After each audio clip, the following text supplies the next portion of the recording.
the morning to ya. This is Aerial Soundwaves. I'm Irish now. You're listening to Ponyville FM.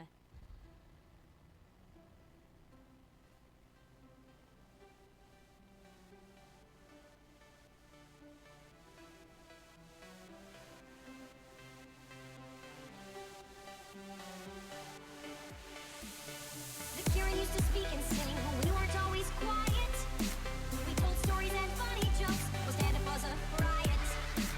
But then one day a fight broke out and hurtful words were said. Flaring tempers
tried as best I can, and I don't understand. Your voice told me I should go, and that is all I know. My worst nightmare right in front of my eyes. And who knew that it was all a disguise? Somebody tell me this is a dream, but door to a world I never have seen. Oh!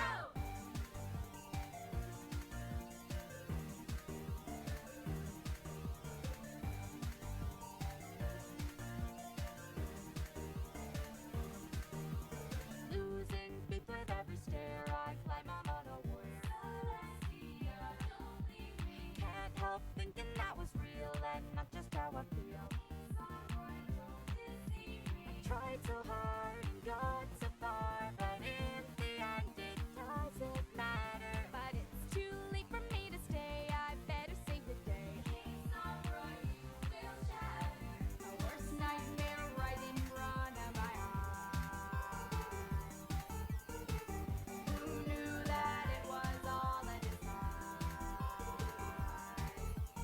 Somebody tell me this is a dream, but door to a world I never have seen. Oh!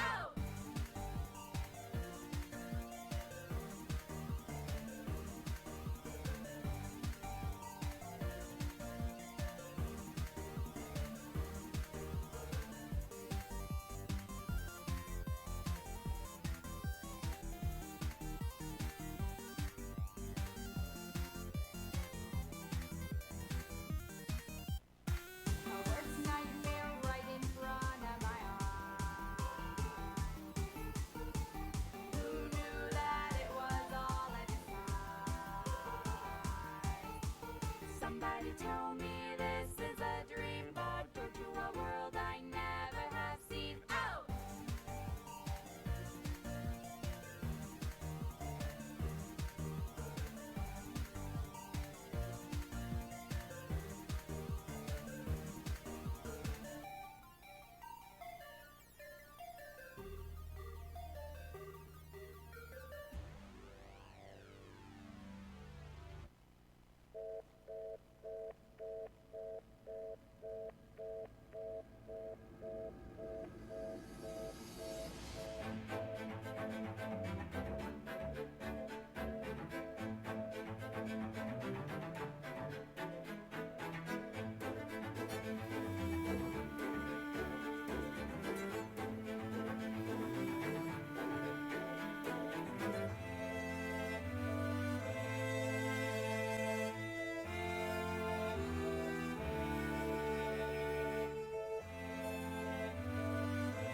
Yo, yo, yo, Tabby, poetry, your enigma, rhyme flow.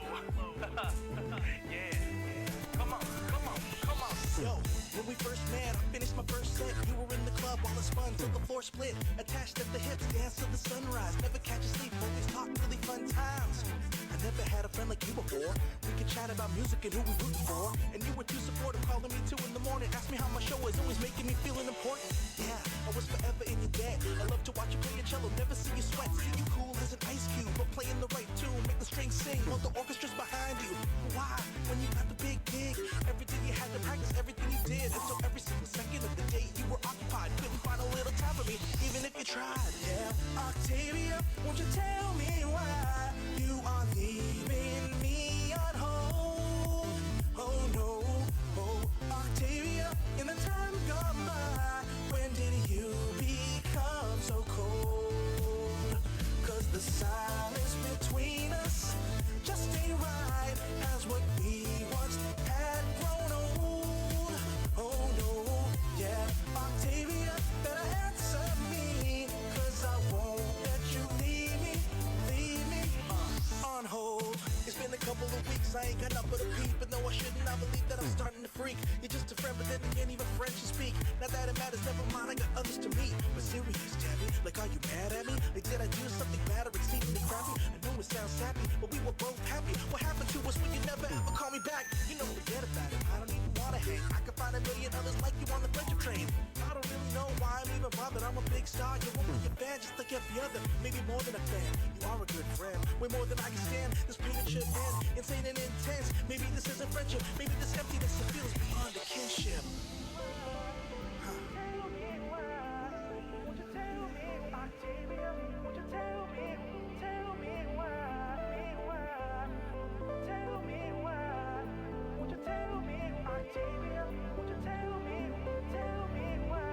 Skips when the phone rings. It's not you, then the heart sinks, and that part stinks. These hard things that I'm parsing, they're far-reaching, and I start seeing what my heart's being.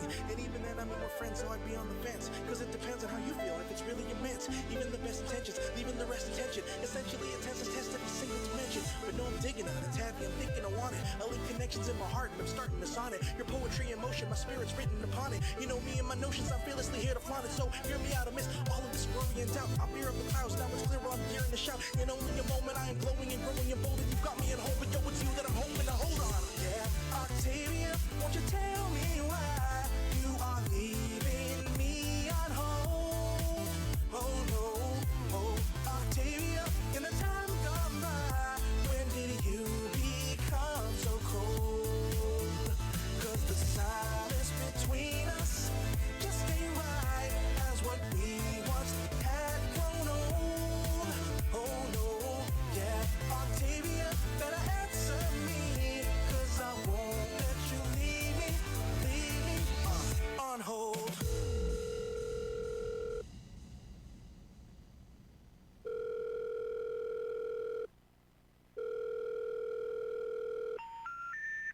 The person you're trying to reach, Octavia, is not available right now. If you need further assistance, enter pound now. Thank you and goodbye.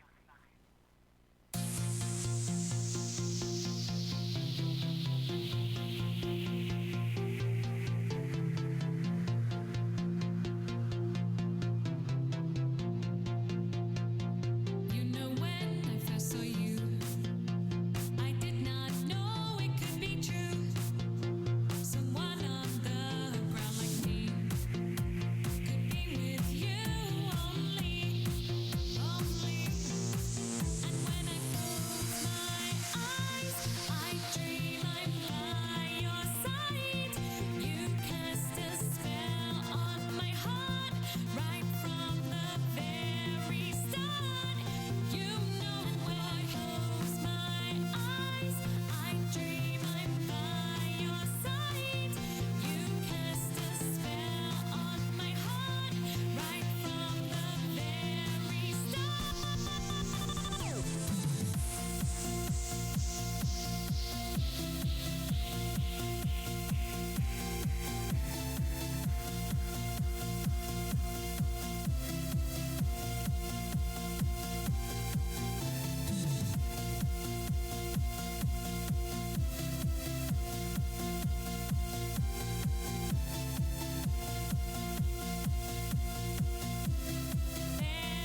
Are we ready? Yay, I can hear myself. More than usual. Hello, everyone. Did you come here to see some voice actors? Well, I have two for you. Rebecca Storchet.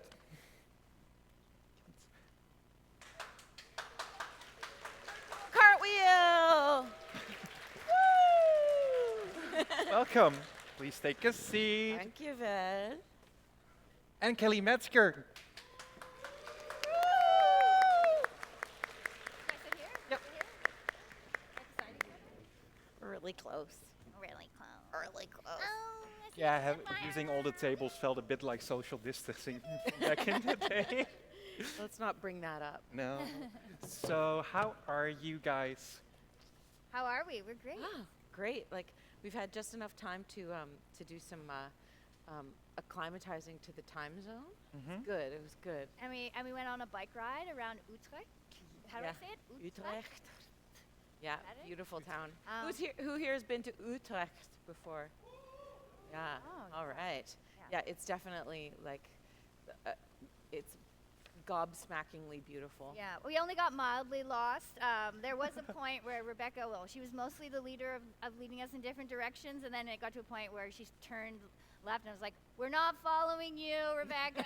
Not following you anymore." And we just So I got waited for her to turn around and come back once she realized she was going the wrong direction again. yeah.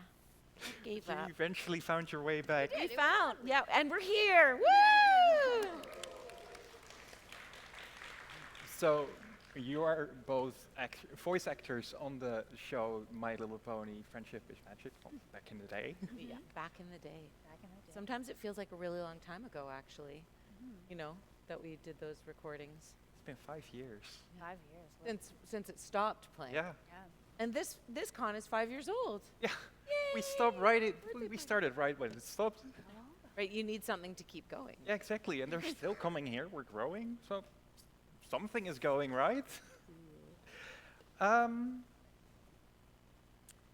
So I have a few questions our volunteers handed in. Ooh. As they're running around doing stuff. Okay. And the first question I have for both of you is, who is from Yalma? He's sitting there doing the tech. Who is the better Pegasus, Spitfire or Night Glider? Oh. I'm gonna say Spitfire, obviously. She did a lot of training, she has a lot of responsibility, and also, I don't even know who Night Glider is. You know, that's kind of fair because, Night Glider was equal sign for quite a long time, so Night Glider's lost a bit of confidence anyway, so. Were we never in the same episode? Never. Oh man, that's also like. I don't even know if this is her voice. What is the favorite line of your character? Mine's pretty obvious.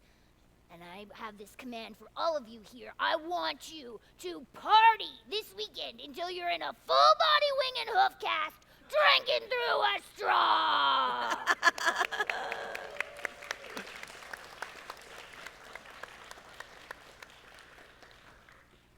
Well, I think I guess it depends on what character. There's Sugar Belle, it's pretty cute in the Equals episode.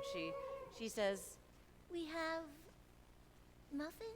Aw, so cute. and that's pretty much all they have. These terrible muffins. Actually, one of my favorite cosplays was when somebody came up to me dressed as Sugar Belle in her Equals sign costume. They were dressed in mostly brown because it was very drab episode, brown and gray, and brought me these cardboard cutout, like corrugated cardboard cutout muffins. And it gave me some muffins. Aw. They were giving out muffins to everybody, but of course, Sugar Belle's muffins that she made were Not very good. That's so I sweet. know they don't taste very good, but that's all I can make. And how did you get into voicing characters for My Little Pony? How did the casting go? Ooh, we were just talking about this. How Yeah. when they were searching for the main 6, they put all the voice actresses in the city through quite a process of us auditioning for all different characters Yeah. over a few weeks.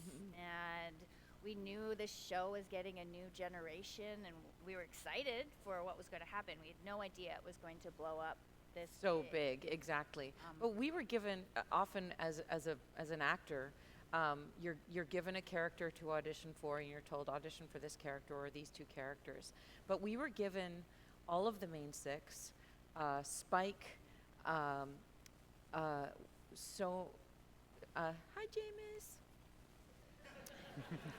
We were given like all of the, like Princess Celestia, Princess Luna. We were given a whole bunch of different characters to pick from.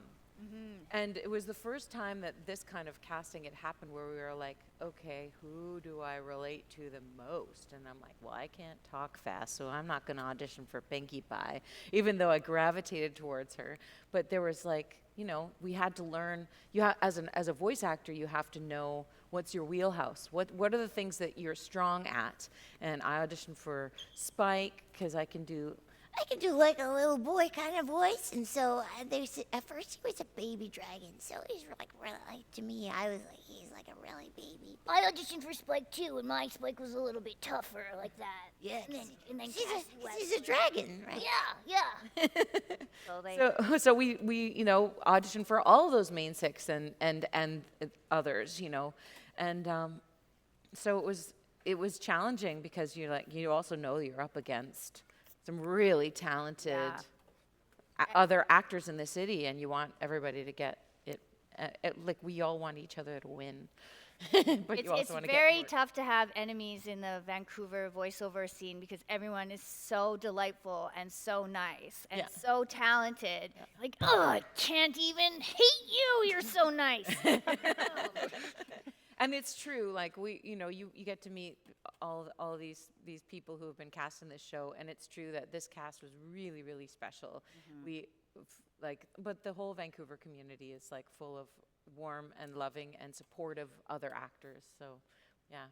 When you get to work, when I remember working on My Little Pony, that room was different than other cartoons in the city that perhaps have more men in the booth.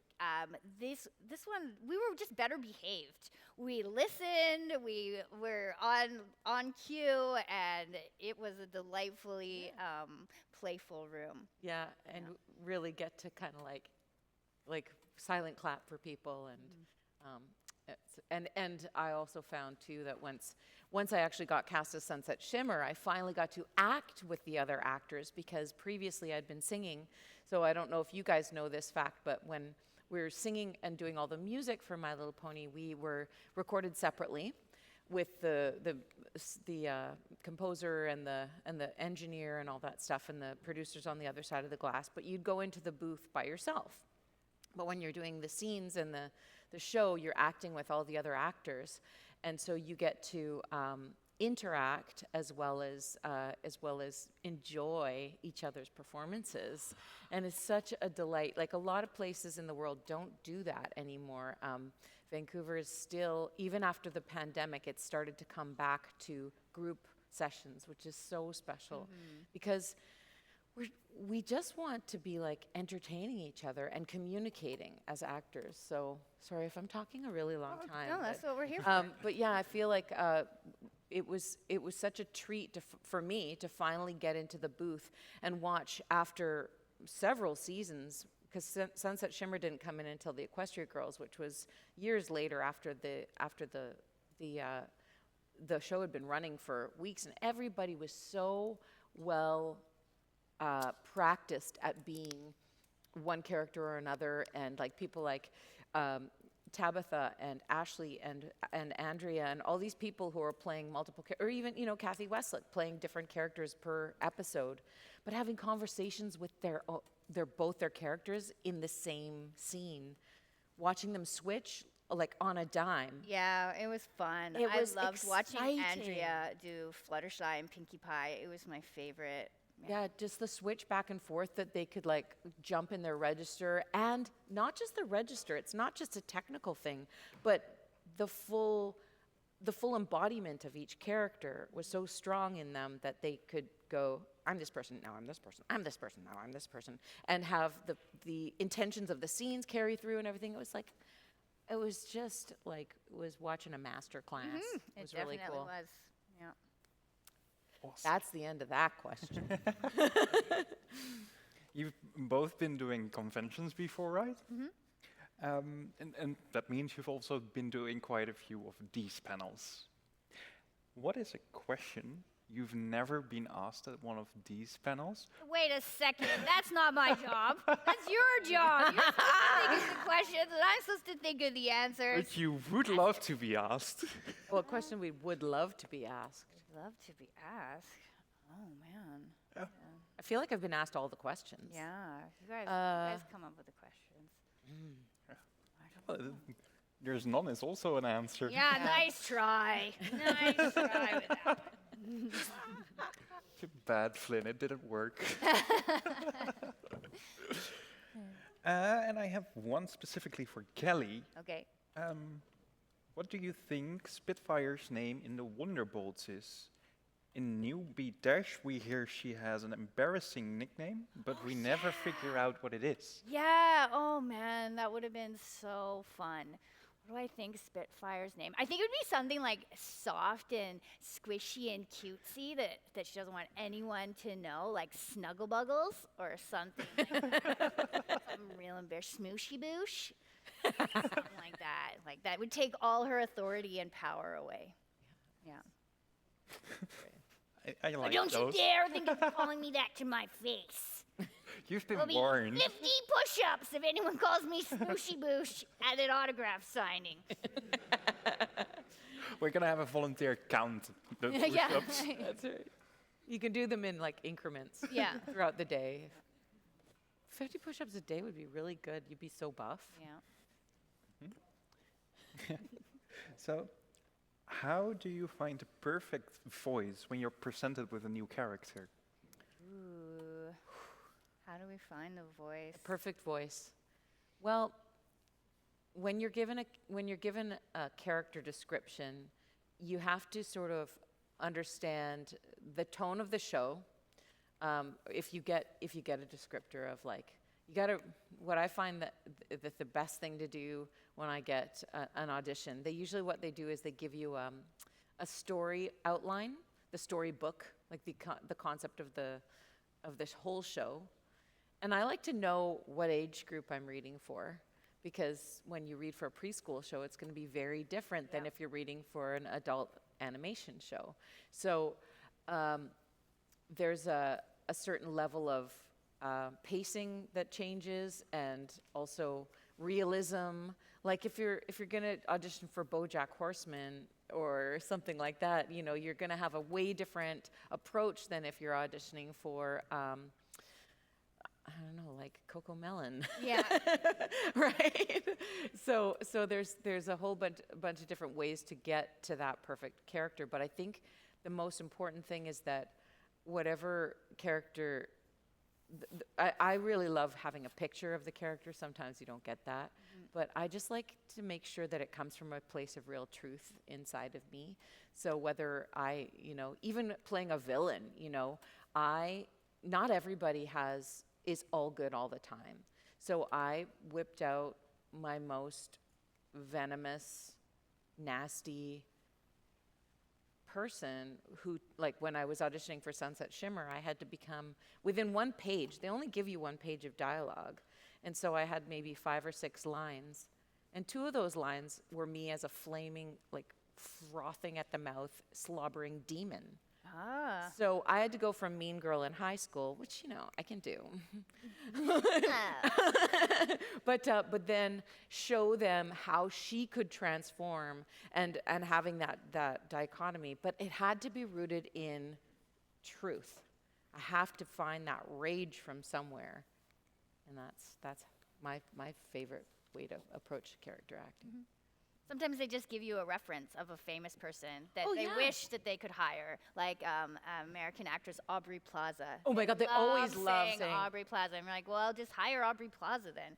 But they can't afford her, so they come to us. Yeah, And in we do our- Vancouver. Yeah, and we do our Aubrey Plaza or Kristen Bell, and so you look them up and they try and do your spin. Yeah.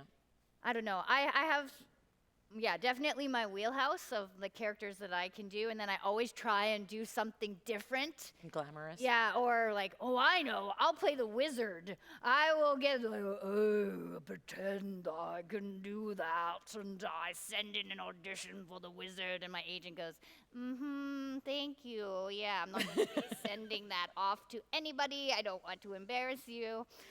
But at the same time, we want to push boundaries Yeah. too, especially like gender norms and things like that too. I like to audition like that too. Sometimes go like, you know what? I'm going to audition the wizard. Yeah.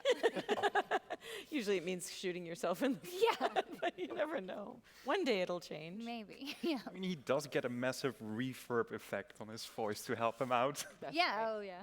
Actually, one time when I was doing a Marvel show, I played, I got a side part as like this really low, like rumbling character. I was like, I want to do like they're like, Rebecca, could you? And I think they pitched him down a little bit, but I got to be this boulder monster or something. It was awesome. Nice. And I was like, yeah, I got to be like this rock. I don't know what it was, but it was so much fun. So fun. Just to believe in yourself. You're like, I can do this. Specifically for Spitfire, Okay. what is your favorite plane? My favorite plane. Oh, whoa, guys, whoa. Okay, well, I am sorry, I don't know very much about planes, but we got this paper airplane kit where you learned all these different types of fancy ones, and there was one called, it was called the Jart. It was a jet plus a dart, and it was 2 paper lengths long, and it flew very well. So my favorite paper plane airplane design is the Jart. Jart! Nice. Look it up on the internet. Maybe you can find the instructions on how to make your own Jart. Gonna have them flying around the Yeah, team in a bit. But be careful where you aim. them. Yes, it actually is a very pointy tip. Yeah, we don't want any accidents. No. There is first aid here, but we don't want to have to invoke them Yes. if it's not necessary. So far, we never had to call our insurance. Let's keep it that way. So how do you preserve your vocal coins when you're doing a voice that is very different from your regular voice? And I think we're lucky they keep the sessions short. You don't go out and party the night before. Sometimes you do kind of tire your voice out in a session. Yeah. Often, if you've got a really awesome voice director, you will save a character that is like this to the very end, and then get that out of the way at the end, and then have enough rest and recovery time in between. Sleep is so important. Hydration's important.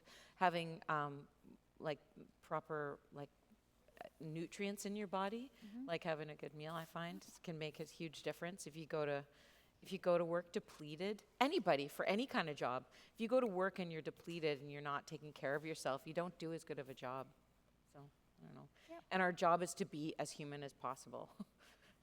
You know what I mean? Like Yeah. we are just talking. It's just like human communication. So if we don't take care of ourselves, we can be in trouble. So you've done these Ponycons, of course, and what is your general experience with them? How are they to do for you? How are they for us? I think it's wonderful to see this community and see it's so generous and creative, and so I feel very lucky that we get to do something like come to Holland and see this country. I feel very lucky and fortunate. This is something you could not anticipate. Like when I grow up, I want to go to My Little Pony conventions on the other side of the world. Like you never thought that was something that was going to happen. Exactly. Yeah. It's sort of like a wonderful surprise, and it's such a wonderful surprise, little pony. But it's really like I totally want to echo what Kelly said. The community is so beautiful and so supportive of each other, and such a wonderful celebration of and the echo, like it just keeps reverberating and it keeps going out. Like people introduce their friends to the show, and then it keeps getting new life breathed into it, and it's such a loving. That's the truth of it. Is it's such a loving and supportive community, and that we don't have that a lot in our world right now. There's a lot of unrest, and these conventions are like what can hold this world together. Honestly, I think bringing people together for fun and love and sharing and community. Yeah, it sounds cheesy, but it's true. That's also why we do it. Yeah, I mean, is that what it's like for you guys? Like, do you feel that way? Like, you're here for a convention? Do you feel good about it? Yeah. You guys are so quiet. I'm glad the lights are on because I wouldn't know if anybody was here. Do we have an audience? And while we're on the topic of conventions, is there any moment or thing that happened during a convention that really stuck by you?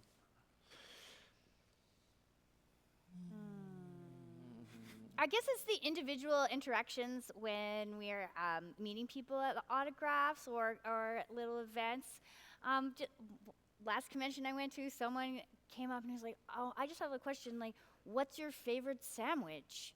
And we talked about our favorite sandwiches, and that moment was like, "Oh, that was a nice little moment that we had together." Yeah, what is your What was it? My favorite sandwich is tuna fish sandwich from like a gas station.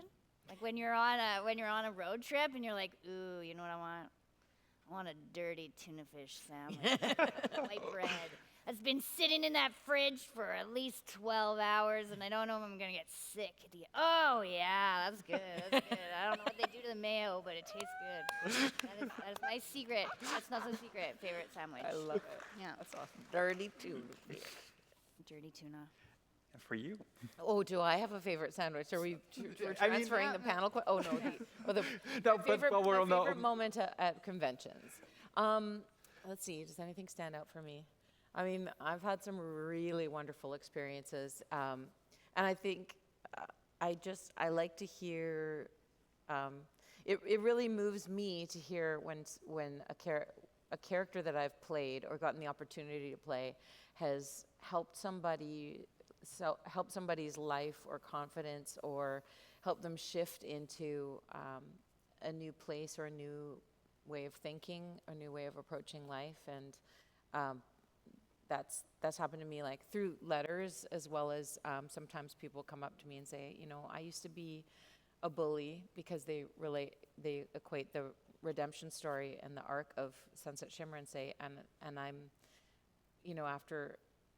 after watching and connecting with your character, I feel like there's hope for me, and I've found this community, and that like gets me emotional, because I think, everybody deserves the opportunity to experience love radically, so that, nothing specific, but there have been moments like that for me. And your favorite sandwich? and my favorite sandwich. I think, well, when I was growing up, I really, really loved a bacon, lettuce, and tomato BLT. Oh, yeah. I currently can't eat mayonnaise. I can't do eggs anymore. My body decided at a certain point in adulthood that it was like, yeah, you're full up. You don't get eggs anymore. And so I don't. Like I miss just being able to go to a store and getting the dirty tuna fish sandwich. I just go. I have to pass by the dessert tables and pass by the sandwiches because everything's got mayonnaise on it. But vegan mayonnaise is actually really good. Okay. But it's funny, you get vegan mayonnaise and bacon in the same sandwich. It seems redundant, but or a little sacrilegious maybe. but BLT works. with vegan mayo. Yeah. And for you, Rebecca, what is your experience being cast as Sunset and being able to voice your own character after doing Twilight singing mostly? Well, like I was saying before, it was so great to be able to all of a sudden be acting with the cast, first of all. And Sunset Shimmer was a very different character, especially when she first was introduced, because she wasn't nice right away. There was a lot of challenges finding where she Excuse me, I'm burping on the microphone. I can't get rid. Sparkly water. So the being involved in the casting. Was it casting? No. No, it was like, what was it like? What was it like to be cast as like As Sunset. Sunset and to be able to voice your own character? Yeah. Well, I was like, yes, finally, yeah, I nailed that one. And like I said, it was that one sheet of 5 lines, and I was like, they loved my frothing mouth demon. Yeah. And you know, I love to be able to do the evil laugh. I mean, it's really exciting. Does everybody want to do an evil laugh? Yeah. You guys feel like acting right now? Like it starts as a rumble in your lower body, and it goes like. Okay, start. We're gonna evil laugh together. Yeah.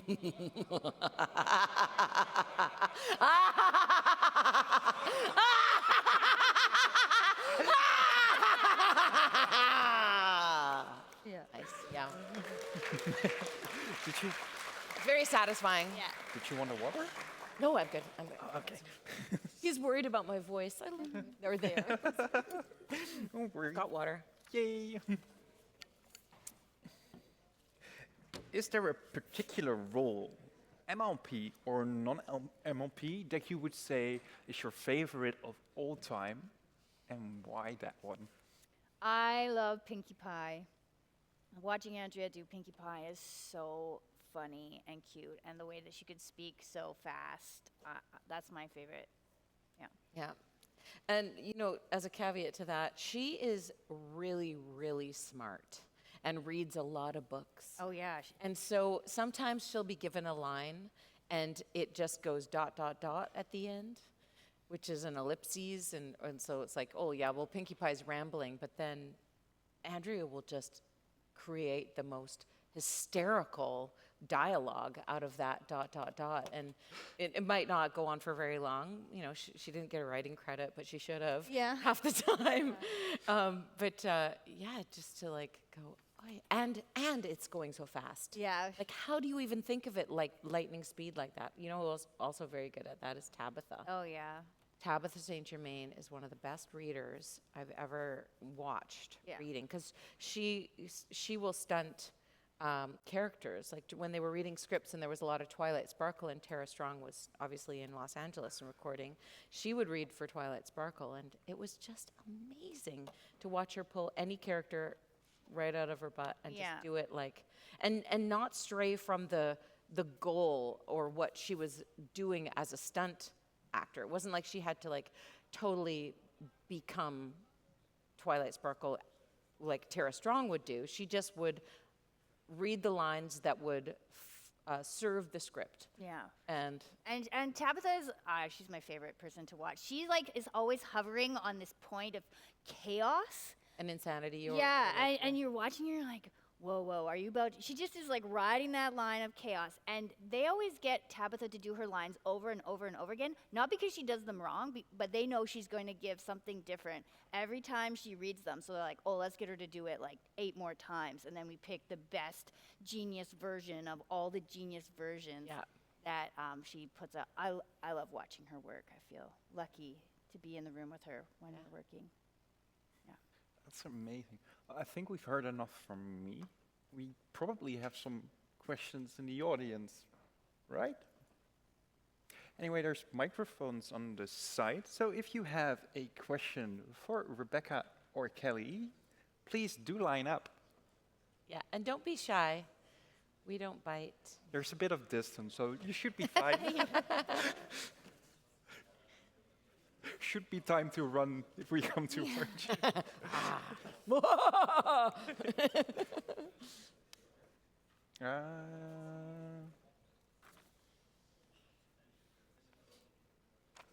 Robin. Robin. Can you do question vetting on that side, please? Should we start over? No, sorry. You go. You're leading the panel. Yeah, it's working. question for Rebecca especially. You mentioned earlier when you were cast for a show, you kind of think of the character, okay, this is for a children's show, this is for an adult show. You model your character accordingly. But you started with Twilight's singing voice with a show no one knew, meant for children. But then you got Sunset Shimmer to a time the fandom has been established. How did you model Sunset? Did you go more for, okay, the audience is a bit more mature, or do we still stick with the little girls theme? Well, it was for so it wasn't just for My Little Pony. It was now Equestria Girls. So they were leaning towards more teenage audience, and they really wanted Sunset to be very realistic in her, even in her meanness, even in her delivery. So I didn't give her too much of. She wasn't cartoony in a way that, say, the main six are sort of have really developed like cute isms. You know what I mean? So I had to kind of be quite real as myself. And so when I was doing Twilight Sparkle, they just wanted a fun pop singer. So I just sang like with a pop voice, and of course I did know it was a kids show, so I gave it a little bit of extra juice. I don't know, smile. But Yeah. then directly inventing sunsets, you went more for the, well, you said teenager rather than the smaller, the younger ones. Yeah, so maybe that's why I didn't get one of the main six. I wasn't cute enough. All right, thank you. Thank you. Should we go to that side? I wanted to know if you ever met the voice actress or voice actor in the other languages for your character or the character that you voice, and what do you think of their performance, or did you ever interact with them? Yeah, I had the chance to meet the German Twilight Sparkle, Julia, and I can't remember her last name, but when I was at Galacon years ago, she was there. So yeah, I think they've done a really great job at recasting in other languages and stuff too. Do you have a favorite? No, because I mostly listen in English. In English, yeah. I met Annalie Heed, the Swedish. Oh yeah, Annalie. Spitfire, and she's lovely. Yeah, there's some really talented actors internationally that we get to be a part of a And it's just, community with. yeah, interesting to see how the industry is, how it works in other languages, and how people find employment in this specialty. Yeah, and a subsidiary question, I Bit guess. closer to the microphone, sorry, please. Yes. Do they try to match your voice and your tone, or are you happy sometimes when they do their own take on the voice of the character? I don't have an opinion of whether they need to be true to what I did. We don't get to make that choice, No. right? Yeah, we don't make the decision, so it's just cool to watch what they do. Yeah. Thank you. You actually recently dubbed a Dutch-Belgian show together, right? K3? Oh yeah. Do you guys watch? Did you guys watch K3 here? A lot of people know it because it's from like the country below here, Belgium, and Yeah. they speak the same language as we do. Oh, we didn't even think about that because we were just when we got on the plane, we were like, "Remember K3?" Yeah, Yeah, it was super fun, and it was. that was also a long time ago. Yeah, but we had to record the album in like 3 days, so that was All in of the terms of like songs. getting you're having your voice be tired at the end of it. We learned so many songs, and they just had us do them in 3 days, and Yeah.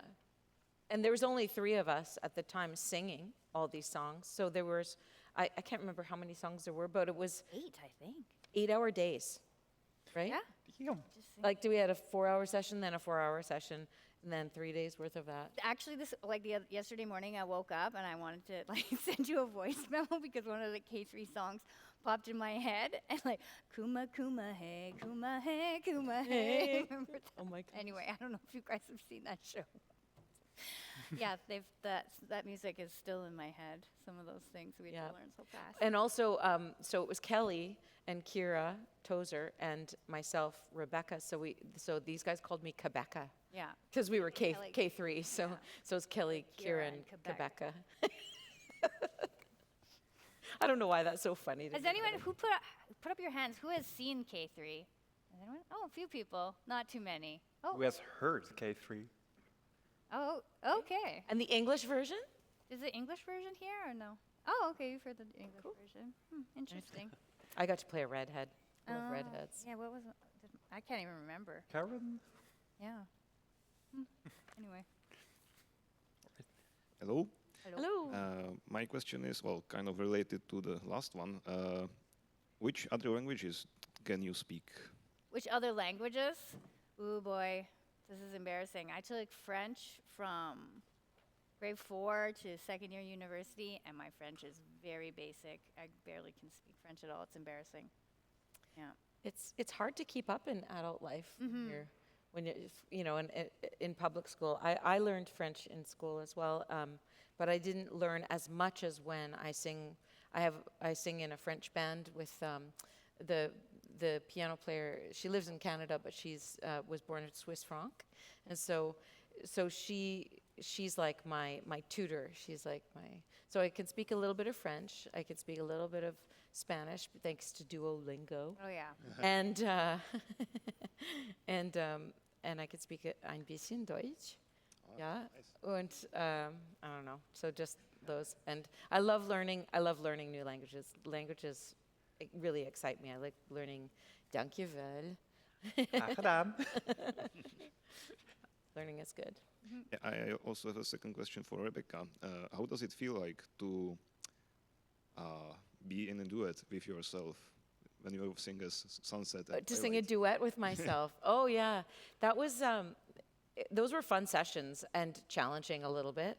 But what we would do is we'd separate the sessions, so I didn't have to pull a Pinkie Pie Fluttershy moment. I'd go in, I'd sing all the Twilight Sparkle stuff, and then the next day I'd go in or later on whenever we were finished the Twilight Sparkle stuff, we'd do the Sunset Shimmer stuff. But it was cool because they're very different characters. They had different sort of voice prints, and I just kind of had to like really think about how we're going to approach tonality and how to shape vowel sounds. And does Twilight Sparkle kind of has a bit more of a crisp, clear, and vibrato-free top range, whereas Sunset Shimmer can have more of like a fuller, rich, gravelly sound often. So we played with those dichotomies and stretched them further, especially for the duet stuff.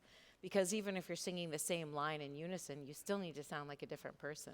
So it was challenging, but fun, really fun. Yeah. You did a great job. Thank you. Thank you. We have your character at the other microphone. Hi, Sunset. From Kazakhstan Discord community, and I have a question. Sorry, you're here from where? Kazakhstan Discord. Kazakhstan, Discord welcome. community, thank you. And the question is, what you think about that My Little Pony Equestria Girls didn't get a real final? Didn't get a real final, like Yeah, finale? like an ending? That was a little heartbreaking, to be honest, because there was, when a new script would come out, it would be like, yeah, we're still doing it. But there was no real kind of closure to it. And then it just stopped. So it was a little sad.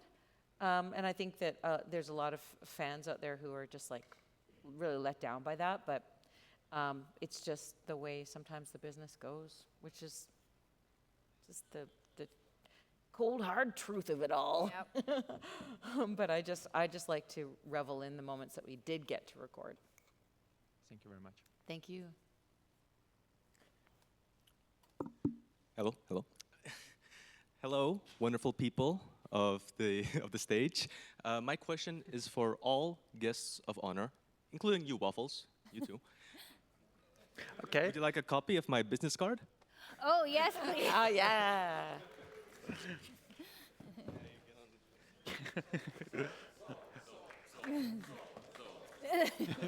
Nice to meet you, Sol. Likewise.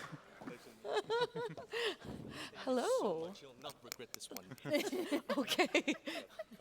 Thank you. Oh, pleasure doing business. Okay, okay. Oh, thank you. Better call Saul. Better call Saul. Thank you, Soul. That's fun.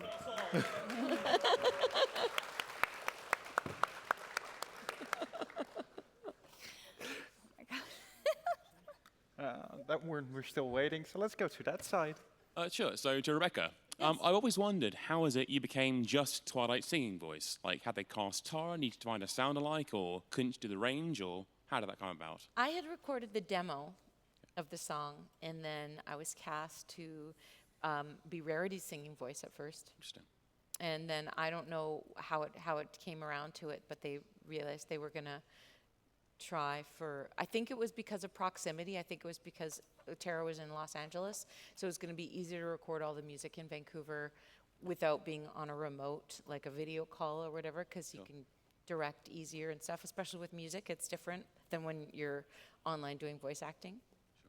And so I think they were just like, okay, we need to find a new voice for Twilight singing voice, and I had already recorded the demo for the for the theme song. And they were like, well, who did the demo for the theme song? She sounds exactly like Tara. And so I kind of got in an interesting way that way. Interesting. Yeah. Thank you. You're welcome. Thank you. I think that one's ready. Hi. Hello, first, it's nice to see you. Just add one question. Is between the other voice actor, are you well known as the My Little Pony voice actor, or they recognize you for something else you did? No, when you do... Can you angle the mic down to your mouth and just... Too high for me. When between other voice actors, when they meet you, are they recognizing you as My Little Pony voice actor, or are you well known for something else? Like, do other voice actors recognize us as the different ponies? Yes. It's a very tight, small community. There's 30 to 50 people, maybe even less, that work regularly in Vancouver. So we all know each other, and people are so brilliant that a lot of people can do many different voices. So it's what they say when it's hard to get into, but once you're in, you're in. These people work on every show, so and also when you're an actor in the city, even if you're meeting new young actors, they don't know your resume. Like it's all sort of a level playing field. Everybody treats everybody else with respect, no matter if you're just starting out or if you're it's all about equality, so that everybody feels that their art is important. And so I don't think there's any sort of star chasing or elevating of other people. It's very neutral and very supportive and caring. So we're not recognized for our work that we've done. We're recognized for who we are as people. Yeah. Thank you very much. Thank you. You as well. Yeah, I would first off thank you all for coming here. So, and my question is, how was it like first time being introduced to the Brony fandom, or what was your general direction to it? My first convention was in Texas, and I guess, very surprising. We couldn't have predicted this, but everybody's very nice and welcoming.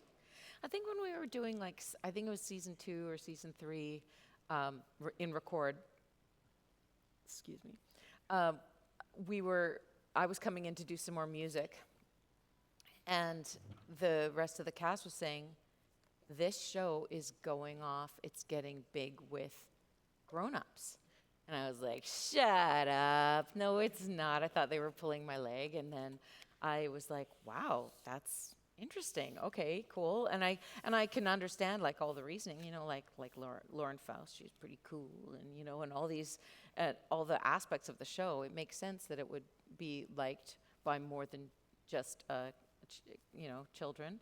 And for my first experience meeting some of the community, I was lucky enough to go to the Los Angeles Film Festival as part of the children's part of the film festival was airing the first Equestria Girls movie. So I got flown down to LA. I got to meet Tara.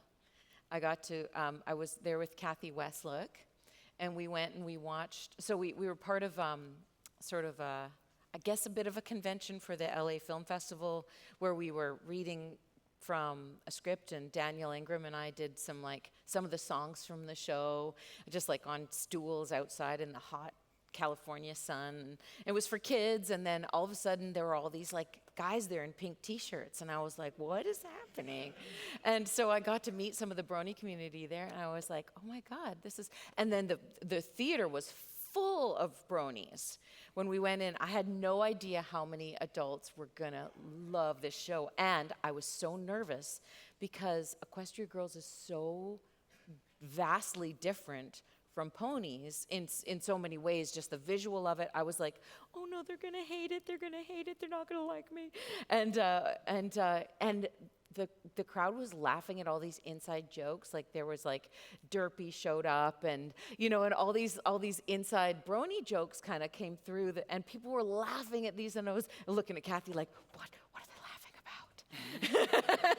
And so I finally got hip to all the inside jokes and stuff like that. But it was just so thrilling, and I felt really grateful that the community, for the most part, has embraced the Equestria Girls as well, because I finally got to be a character. Yeah.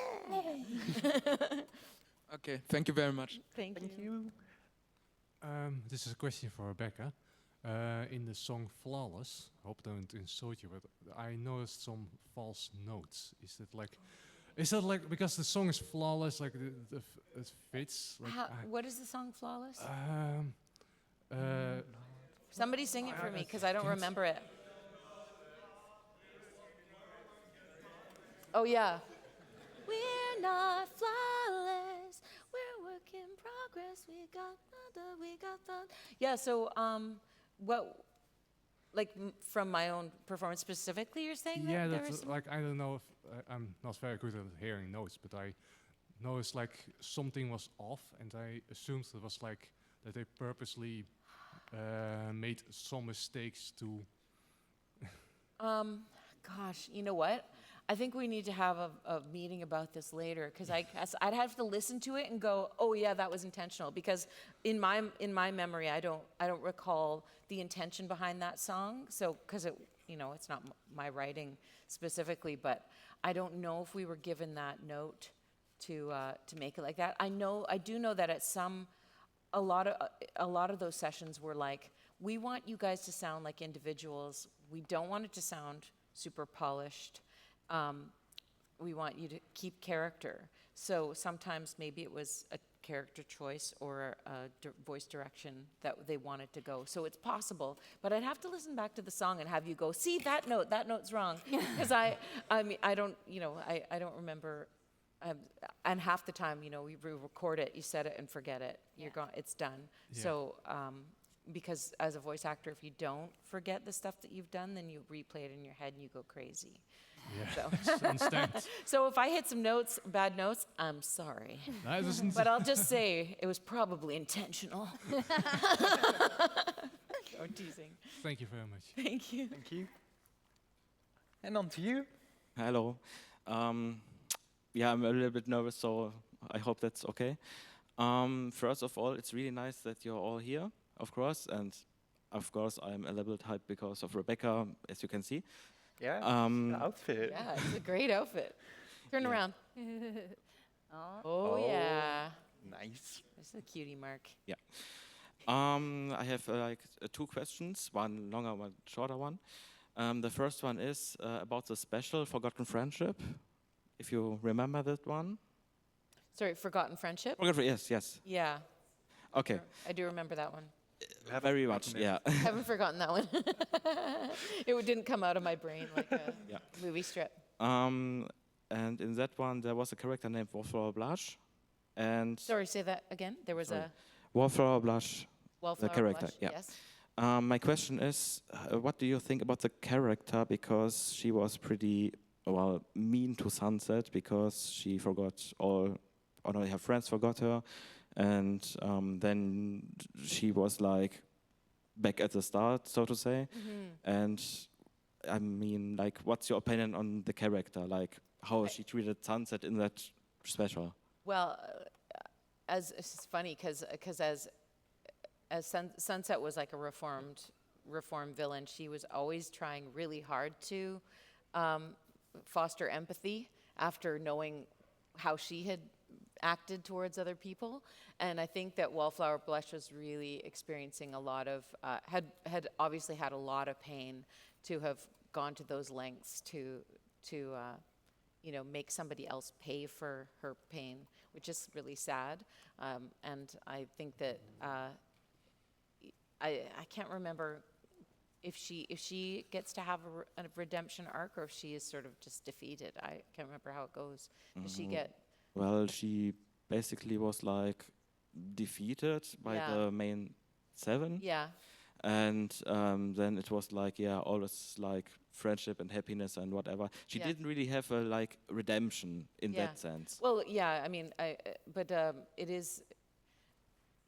I don't know. I think when people are mean out of being wounded, it's sad.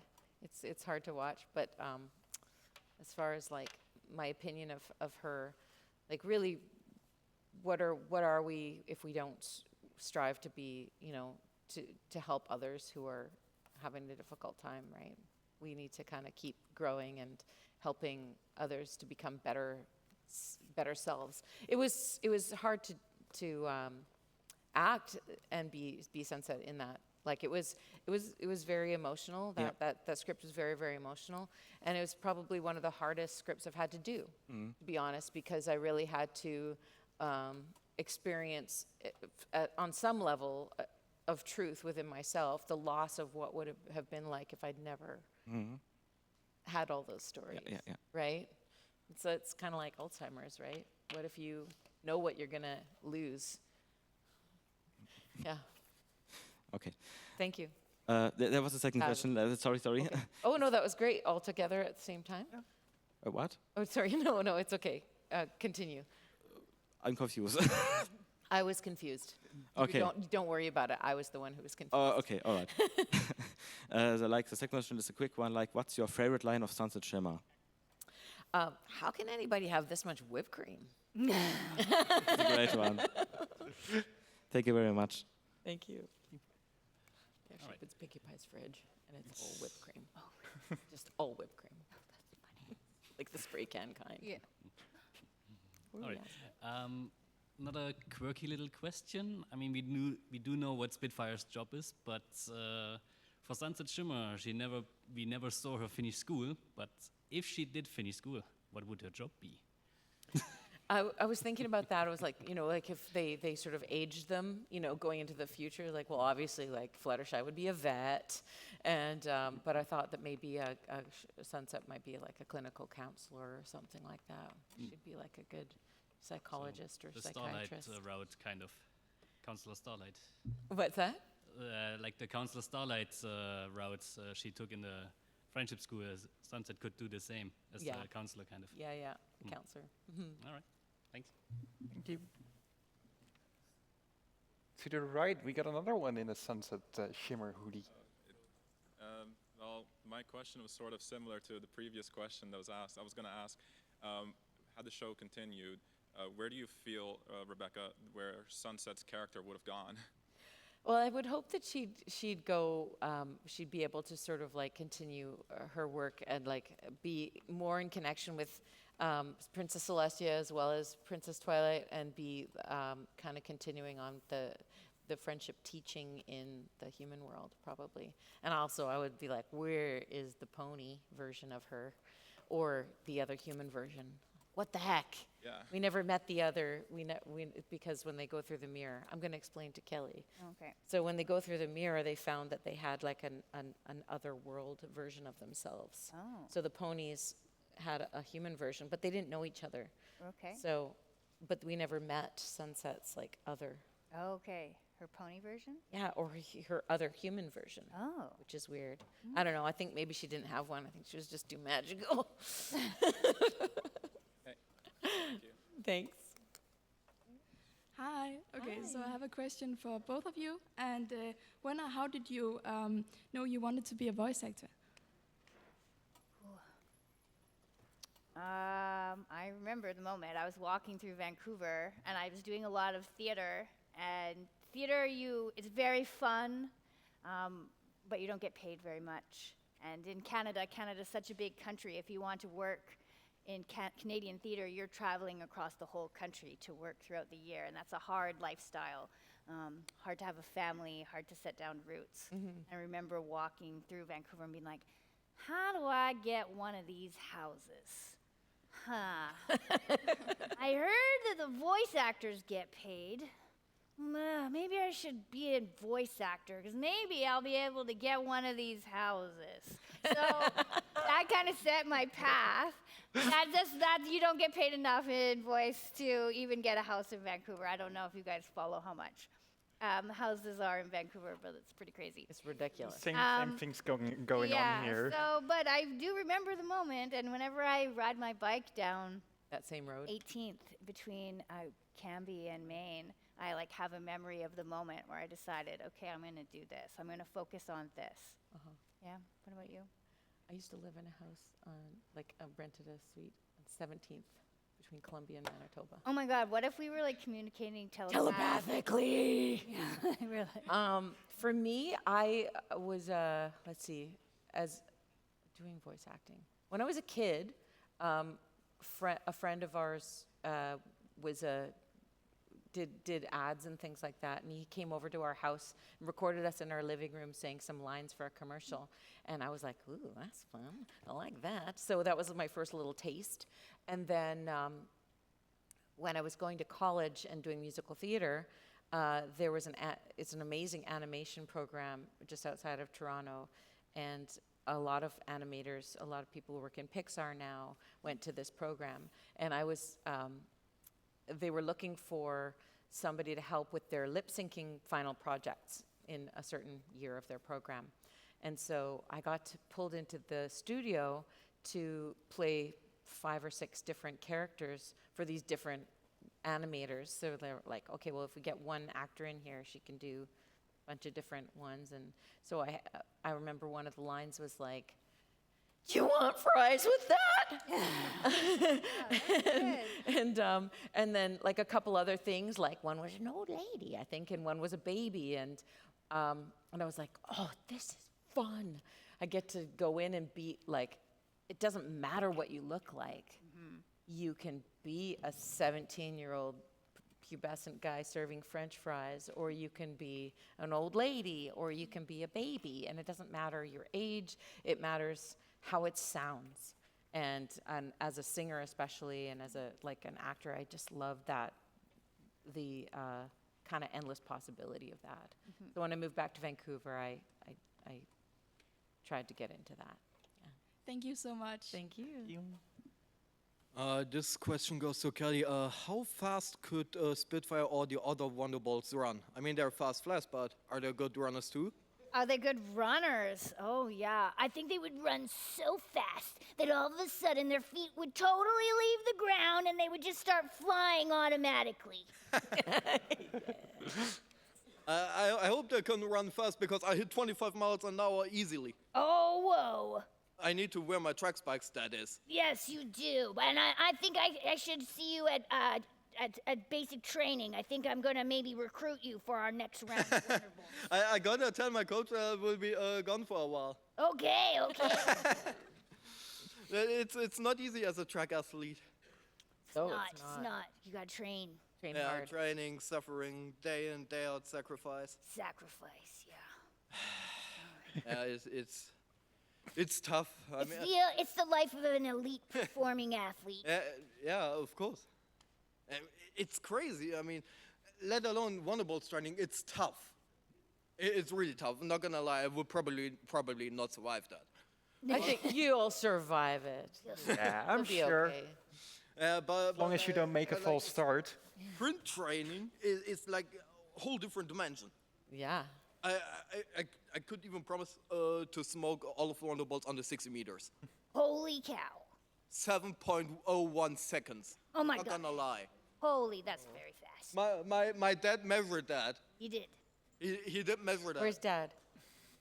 Hi, Dad. It's right here. Can you show yourself? Nice. Yeah, he's a witness. He's a witness. See you around, huh? See you around. Thank you. Oh, hello. Okay, yes, it's working. I have a question for Rebecca. It's about some background about Equestria Girls, because we know that Sunset Shimmer was Celestia's former student, and therefore it's commonly seen that she's also a bit older than Twilight, let's say possibly 5 years or something. And if this then translates to the Equestria Girls world, she's also a bit older. Has this ever played a role in the dynamic of the characters or the way that you interpreted her?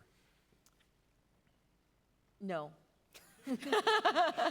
Okay. It didn't affect because she was a magical being in a pseudo human world, and she was just smoke and mirrors for everybody. She was actually, if could have been showing her true self, which was a flaming demon, or a pony, but she was playing a part. So it doesn't matter how old she is. She's All right. magical. Thank you. Thanks. Hello, so this is for all the lovely ladies on stage. So both of you were involved in G4 in various ways and means over the years. But then, of course, as we all know, it ended, as all things do, unfortunately. So my question would be, is that how did both of you find out, and what was your reaction to G4 ending, considering that you were both involved in it for so long? I don't remember how I found out, but we had done My Little Pony in Vancouver. There was it G4? G3 in Vancouver Yes, before, yeah. and so we knew that they did new versions of it all the time to keep the My Little Pony franchise going to next generations. And in the entertainment, you're used to shows getting canceled, though the fact that it lasted that long, Yeah. we actually thought it was going to go forever because it was such a hit. So I Yeah. guess we were surprised when they took it to LA and didn't give us a chance to Continue on. because I thought we proved as a community that we were a high level of performers. Yeah. So we were surprised that they took it to LA, but maybe for some fresh voices and some Yeah. fresh talent. And Yeah. It was really, it was a little bit sad, but at the same time, I thought they did a really nice job tying things together with the friendship school, and I was lucky enough to be involved in that episode because Sunset wasn't part of that, but they put a song in, which was too. I was in the last episode too. High fives. Yeah, I remember being very honored. I was like, oh, I made it into the last episode. Well, I got to sing. I got to sing. I think I sang the last line of the show. Mic drop. No, you never drop a mic. Don't ever do that. It's a metaphorical statement.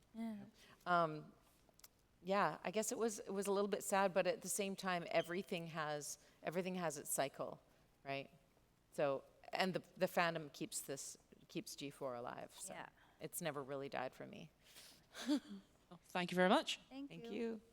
All right, moving on to the left, but first we have about 10 minutes left, so I'm closing the lines. The people that are in can ask their questions, but no new people may join the lines. Okay, hello.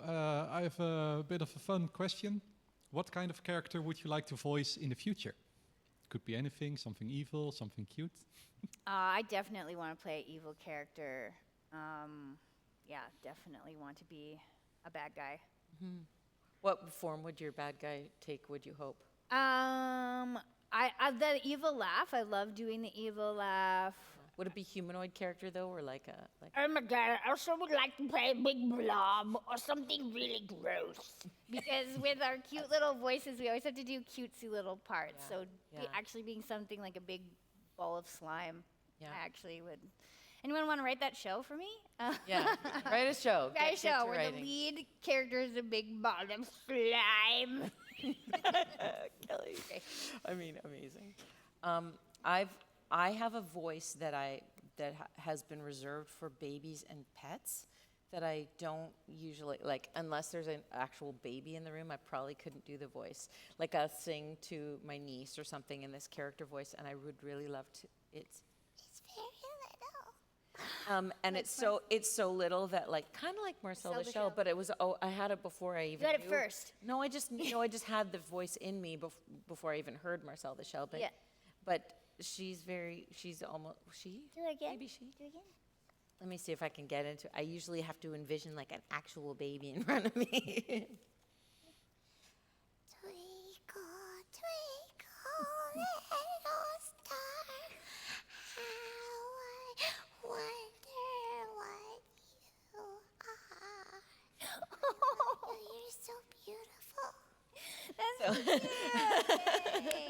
Yeah.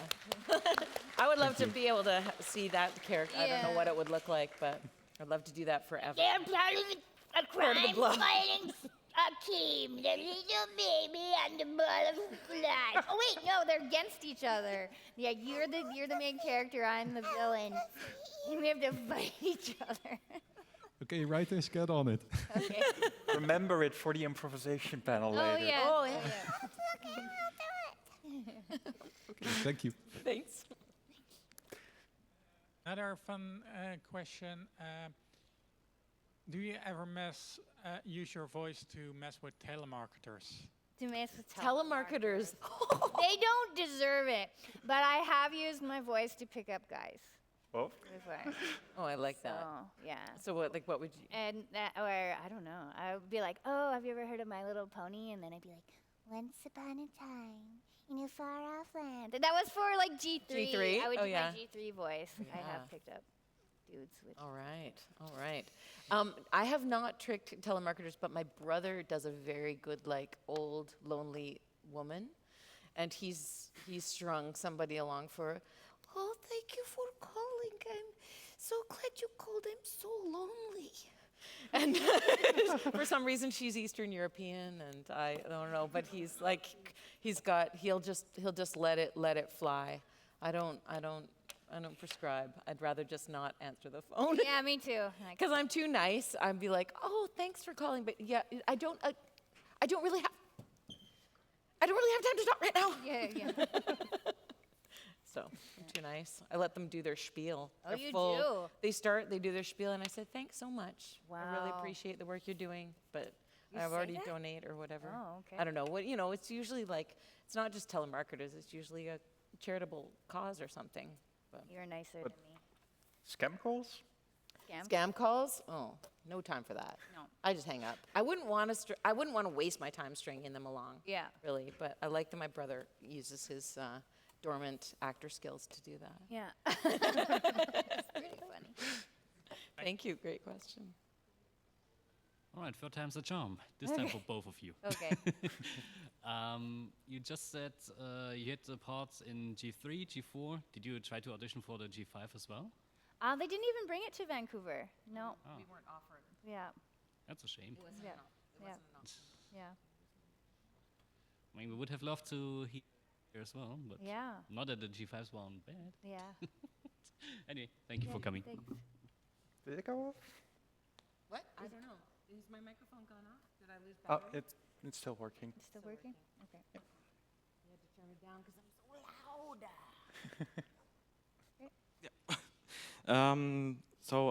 Like two little questions. The first one is like, what's your favorite outfit from Sunset Shimmer? My favorite outfit. I like at the end of Legend of Everfree, her party dress. Pretty cute. Yeah. All swept off to the side. She's got spiky boots on. It's like turquoise. It's a cute outfit. Nice. Oh, I think that means your mic is I out. think my mic is off. I'll just project. All right. And What was the other question? Sorry, something. no. The second question was like, what do you think Sunset Shimmer's favorite food would be? Sushi. She has a sushi We get a cart. replay. Sushi. I don't know. I mean, I was like, oh my god, that's so cool. She has her own sushi cart, like the sushi truck. There was a toy, and I was like, oh, I love sushi. I I'm have so that glad that toy. they made it. They had her play. Yeah. That's it. Too Okay, much. dankeschön, Thank you. dankjewel. Gracias. De nada. All right, thank you very much. Can I have a big round of applause for Rebecca and Emily?